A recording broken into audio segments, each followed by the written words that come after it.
live in a two-dimensional world. We won't go in one direction or zig where we can zag. We will walk through walls. We will take a look around us. We will not be confined.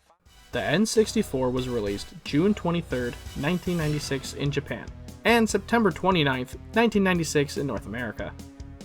Technologically, the N64 was a groundbreaking machine, bringing real 3D visuals to gaming better than its competitors.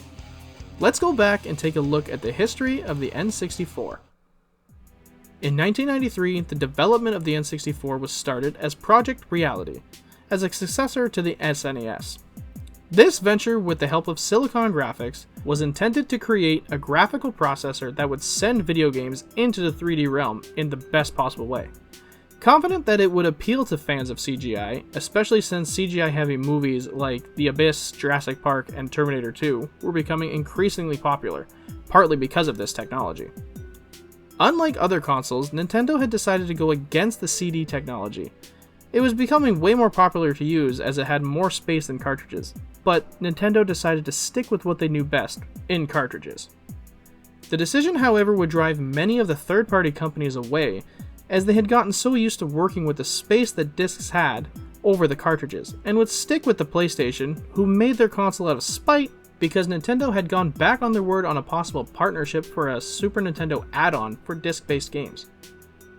Nintendo states that they stuck with cartridges because of the faster load times, and it was better for anti-piracy measures. In all, that was a terrible decision, as cartridges were way more expensive to make than the CDs were. In 1994, Nintendo would finally release the name of their console, the Nintendo Ultra 64, because apparently Ultra comes after Super, I guess. However, Konami had already owned the rights for using the Ultra headline, so Nintendo would have to drop it. Along with the console, Nintendo would show off its brand new 3-pronged controller, which would make everyone seeing it for the first time go, "The fuck do I do with this thing?" It's so weird that Nintendo made a controller that you can't possibly hold in a way where you can access all the buttons at once.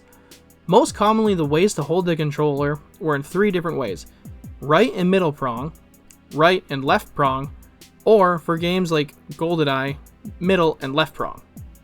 This is actually a way to hold the controller that I didn't try until I was much older, and it actually makes GoldenEye play a lot better than you would expect it does. Nintendo, on the front of the console, would also have a little door that would house the jumper pack. The jumper pack was something that you needed in your console for the console to actually boot up and turn on. But you could remove the jumper pack and upgrade it with the expansion pack, which would also boost the console's RAM from 4 megabytes all the way up to a whopping 8 megabytes. Only 3 games really required the expansion pack to play, being Majora's Mask, Donkey Kong, and Perfect Dark. Although Perfect Dark, it says on the box where you could play some parts of it without it, but it's better off to just have it. Hell, Donkey Kong doesn't even really need it. The only reason they made it required was it was the only way to fix a game-breaking bug that the devs didn't know how to fix otherwise.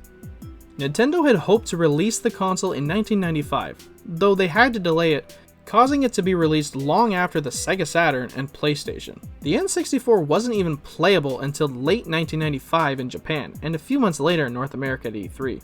Gamers were able to test out the console on a 50% done version of Mario 64, which did impress a lot of people, as the game being only 50% completed felt like it was an already done game. It would be shown, however, that Nintendo would be hardly releasing any games at launch. They would be forced to backpedal and said that they were going for a quality over quantity launch. Yeah, I'm sure it had nothing to do with the fact that no one wanted to try to cram a game onto those small cartridges. Many of their games, however, would end up being top quality games, so they kind of forced some truth in this statement. Heck, some of the ports that were multi-disc games on the PlayStation, like Resident Evil, were somehow ported over to this console with less limitations than you would actually think.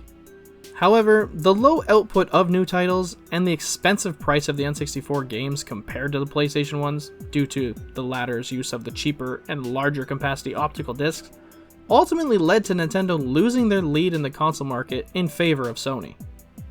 I'm sure Nintendo won't do anything stupid in the next generation, like, say they're going to use DVDs but then use small, compact discs. No, they wouldn't do that. But after a few delays and setbacks, the N64 would launch, but it would only be with 2 games. However, one of those games would be Super Mario 64, the other one being Pilot Wings, which means it launched with Mario 64. Mario would sell at an almost 1-to-1 ratio with the console, which makes sense as that was the most anticipated game, until something else happened.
That is still one of my favorite trailers of all time.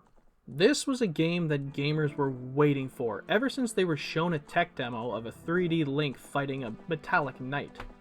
And in 1998, The Legend of Zelda: Ocarina of Time would be released, and it would go on to be known as one of the best games ever made, scoring a perfect 10 out of 10 on IGN, which was very rare at the time. There would be other successful games, most of which were made by Rare, who was Nintendo's biggest third-party developer at the time. They would release such games like GoldenEye, Perfect Dark, Banjo-Kazooie, and there's so many more. Nintendo would also take advantage of Pokemania by releasing a lot of spin-off titles.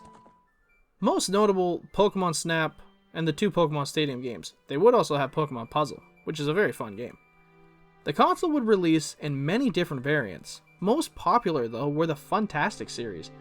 They would sport colored translucent shells and would drive everybody crazy wanting to collect them all. I personally have the orange and the green one, but I do really want to get the others one day. Another special version of the console that was released that I also want is the Pikachu Edition.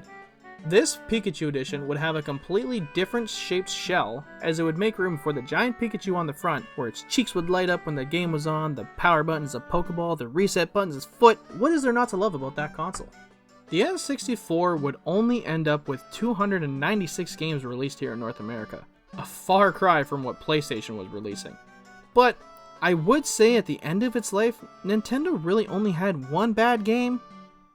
Yeah, I'm looking at you, Superman 64. Don't try to run away. And on August 20th, 2002, the final game would release for the N64, that being Tony Hawk's Pro Skater 3. Which I had no clue actually released on that console because I was playing it on the PS2.